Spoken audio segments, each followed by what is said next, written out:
Hello guys, welcome back to my YouTube channel study with Vaishali. तो आज हम देखेंगे क्लास 12th का ज्योग्राफी का चैप्टर 7 जिसका नाम है तृतीयक और चतुर्थ क्रियाकलाप। तो चलिए शुरू करते हैं। हाँ, तो हम इसमें सबसे पहले देखेंगे इसके इंट्रोडक्शन कि इसमें हम पढ़ने क्या वाले हैं। तो इसमें हम लोग पढ़ेंगे तृतीय क्रियाकलाप। तो जो तृतीय क्रियाकलाप है उसमें क्या क्या आता है, उसमें व्यापार, परिवहन, संचार और सेवाएं, और जो पर्यटन है उसमें क्या है, उसमें प्रभावित करने वाले कारक और आकर्षित करने वाले कारक, ये सब पढ़ेंगे। और ग्रामीण नगरीय विपणन केंद्र पढ़ेंगे, फुटकर और थोक व्यापार की विशेषताएं पढ़ेंगे और उनकी परिभाषाएं भी पढ़ेंगे। और चतुर्थ क्रियाकलाप में हम क्या पढ़ेंगे, उसके सूचना आधारित अनुसंधान एवं विकास कार्य। और इसी में ही पंचम क्रियाकलाप भी है जिसमें विशेषज्ञ, परामर्शदाता और निधि निर्धारक के बारे में जानेंगे। और ब्रह्म स्रोत है इसमें एक टॉपिक, और अंकीय विभाजन। तो चलिए शुरू करते हैं। तो हम इसमें सबसे पहले देखेंगे कि मानवीय क्रियाएं क्या होती हैं। तो मानवीय क्रियाएं एक श्रेणी के रूप में काम करती हैं, मतलब कि एक तार के रूप में काम करती हैं। जैसे प्राथमिक, द्वितीय और चतुर्थ, तृतीयक और पंचम क्रियाएं, ये सारी एक दूसरे से मिली हुई हैं। और इसमें हम देखेंगे कि तृतीय क्रियाकलाप क्या है। तो वह सभी प्रकार की सेवाएं जो भुगतान के बदले प्राप्त होती हैं, मतलब कि पैसे देकर प्राप्त होती हैं, उन सब वो सब तृतीय क्रियाकलाप के अंतर्गत आता है। तो इसमें व्यापार जानेंगे कि व्यापार का अर्थ होता है कि वस्तुओं का क्रय और विक्रय, मतलब कि वस्तुओं को खरीदना और बेचना। और यह सारा कार्य कस्बों और नगरों में किया जाता है और इन्हें व्यापारिक केंद्र भी कहा जाता है। अब हम देखते हैं ग्रामीण विपणन केंद्र और नगरीय विपणन केंद्र। तो हम एक एक करके देखते हैं। तो जो ग्रामीण है उसमें क्या होता है, उसमें निकटवर्ती बस्तियों का पोषण होता है और यहाँ मंडियाँ और फुटकर व्यापार क्षेत्र होते हैं, मतलब स्थानीय मांग को पूरा किया जाता है। और व्यावसायिक सेवाएं विकसित नहीं होती हैं। और ग्रामीण विपणन अर्ध शहरी होते हैं, मतलब कि यहाँ पर मंडियाँ लगाई जाती हैं और मतलब फुटकर व्यापार किया जाता है।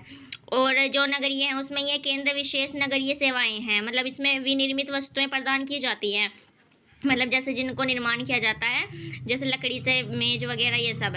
और शैक्षिक संस्थाएं और व्यवसाय उपलब्ध है, मतलब कि यहाँ पर जो शिक्षा है वो भी अच्छी है और जो काम है वो भी अच्छा है। और इसकी व्यावसायिक सेवाएं, मतलब कि इसमें कौन कौन सी सेवाएं होती हैं यहाँ पर, जैसे अध्यापक होता है, वकील, डॉक्टर, ये सब यहाँ पर पाए जाते हैं। हमारा टॉपिक है फुटकर व्यापार और थोक व्यापार की ये सब क्या होता है। तो जो फुटकर व्यापार है इसका तात्पर्य व्यापारी से है और इसमें थोड़ी थोड़ी मात्रा में थोक व्यापारियों से माल खरीद कर मतलब बेचते हैं उपभोक्ताओं को।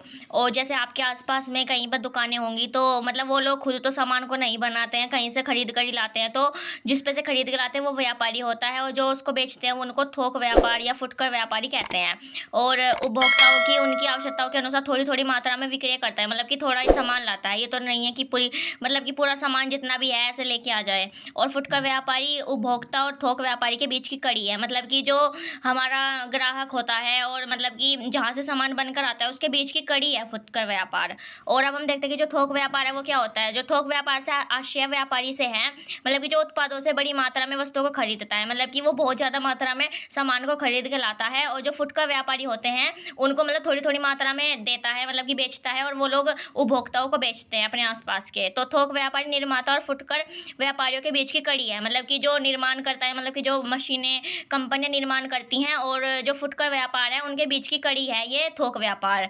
और फुटकर व्यापारी को उधार भी देता है, मतलब कि जो व्यापारी खरीद के लाता है मतलब कंपनियों से सामान बहुत सारा, और जो मतलब कि फुटकर व्यापार है उसको थोड़ा थोड़ा सामान दे देता है या उधार भी दे देता है ताकि फिर वो उनको बेच सके। और इसमें अब हम देखेंगे इन दोनों की विशेषताएं, फुटकर व्यापार की विशेषताएं और थोक व्यापार की विशेषताएं।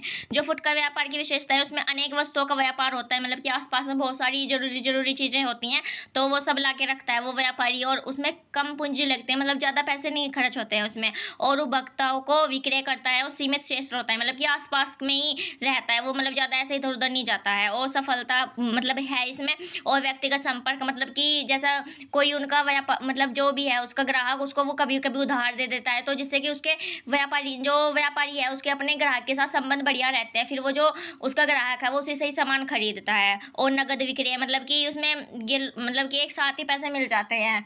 और इसमें क्रय की मात्रा मतलब कि कम होती है। और जो थोक व्यापार है उसमें क्या होता है, उसमें माल बड़ी मात्रा में क्रय किया जाता है, मतलब कि बहुत ज़्यादा मात्रा में माल को खरीदा जाता है और उसमें नमूने द्वारा विक्रय किया जाता है, मतलब कि थोड़ा सा दिखाया जाता है फिर उसके साथ उसको बेच दिया जाता है।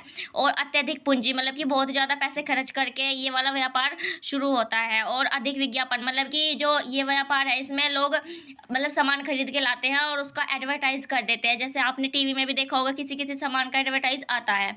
और साख सुविधा, मतलब कि इसमें साफ सुथरे मतलब अच्छे से मतलब ये सामान रखा रहता है इस वाले व्यापार में।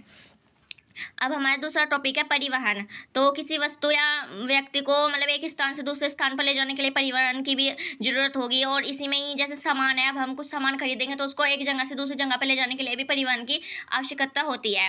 तो वर्तमान समय में जो परिवहन है वो बहुत सारी गतिविधियों पर निर्भर है, मतलब कि बहुत सारे काम परिवहन के द्वारा ही होते हैं। परिवहन एक सेवा के रूप में बहुत अधिक लोगों को रोजगार प्रदान करता है, और ड्राइवर, कंडक्टर, सामान लादने व उतारने वालों आदि को मतलब इस जो सेवा है परिवहन, इससे मतलब उनका रोजगार होता है इस चीज़ से। और जो परिवहन के कारण जो पर्यटन विभाग में भी काफ़ी वृद्धि देखने को मिलती है, और परिवहन का अक्सर वस्तुओं और सेवाओं का आयात निर्यात में भी देखने को मिलता है। मतलब कि मैंने अभी जो आपको बताया कि परिवहन से जो वस्तु है उसको इधर से उधर मतलब खरीदा या बेचा जाता है। हमारा टॉपिक है संचार। तो दो या दो से अधिक व्यक्तियों के बीच विचारों का भाव आदान प्रदान ही संचार कहलाता है। मतलब कि आप अगर किसी व्यक्ति से मिलते हैं तो वो कुछ अपनी बातें बताता है, कुछ आप अपनी बातें बताते हो, तो उसी को ही संचार कहते हैं। तो जो संचार सेवाओं में शब्द, संदेश, तथ्य और विचार शामिल है, जैसे कि आजकल व्हाट्सएप में मैसेज होता है, तो वो सब भी संचार का ही है। अब शुरुआत में संचार एक तरह से परिवहन पर ही निर्भर था। जैसे कि आप लोगों को पता है कि पहले के ज़माने में मतलब जो कागज़ है मतलब उसमें पत्र लिखकर भेजा करते थे, तो वो भी मतलब एक गाड़ी से या एक स्थान से दूसरी जगह पर ट्रैवल कर कर ही जाया करता था। अभी तो आप लोग एक सेकंड में मैसेज कर सकते हो। और जो शुरुआत में संचार एक तरह से परिवहन पर ही निर्भर था, और जो संचार के साधन थे वो क्या क्या थे, अभी भी हैं। तो जो समाचार पत्र है, टीवी है, इंटरनेट है और मोबाइल फ़ोन, और जिसमें संदेशों के भेजे जाने का समय अब सप्ताहों से मिनटों में घट गया है। मतलब कि पहले एक एक हफ्ता या महीना लग जाता था मतलब किसी का मैसेज आने में, मतलब या किसी का तार आने में, और अभी तो 1 मिनट या कुछ भी नहीं लगता है टाइम इतना। और अब संचार परिवहन से मुक्त हो गया है, मतलब कि जो मैसेज वगैरह या अब कोई किसी को पत्र नहीं लिखता है। अब मतलब जो पत्र का संचार था वो परिवहन होता था, वो सब अभी बंद हो चुका है। अब हम देखते हैं जो तेजी से बढ़ती संचार सेवाएं जनसंचार के माध्यम, मतलब कि जिससे कि जो सेवाएं हैं इसके संचार की वो किससे बढ़ रही हैं, तो दूरसंचार से बढ़ रही हैं, रेडियो, दूरदर्शन और इंटरनेट के द्वारा ये सेवाएं बढ़ रही हैं। और अब हम देखते हैं कि पर्यटन, तो पर्यटन एक यात्रा है जो व्यापार की बजाय आनंद और घूमने फिरने के लिए की जाती है। अब पर्यटन भी क्यों करते हैं लोग, तो इसमें भी कि मतलब उसके प्रभावित करने वाले कारक है कि मांग या परिवहन घूमने के लिए चाहिए पर्यटन में भी। अब जो पर्यटन को आकर्षित करते हैं, मतलब कि किस चीज़ को देख के जो लोग भागे वो घूमने के लिए जाते हैं, तो जलवायु देख के जाते हैं, भूदृश्य देखने के लिए जाते हैं, और इतिहास एवं कला, जो पुराने ज़माने की कलाएँ वगैरह हैं उन सबको देखने के लिए जाते हैं, और सांस्कृतिक अर्थव्यवस्था के लिए भी जाते हैं।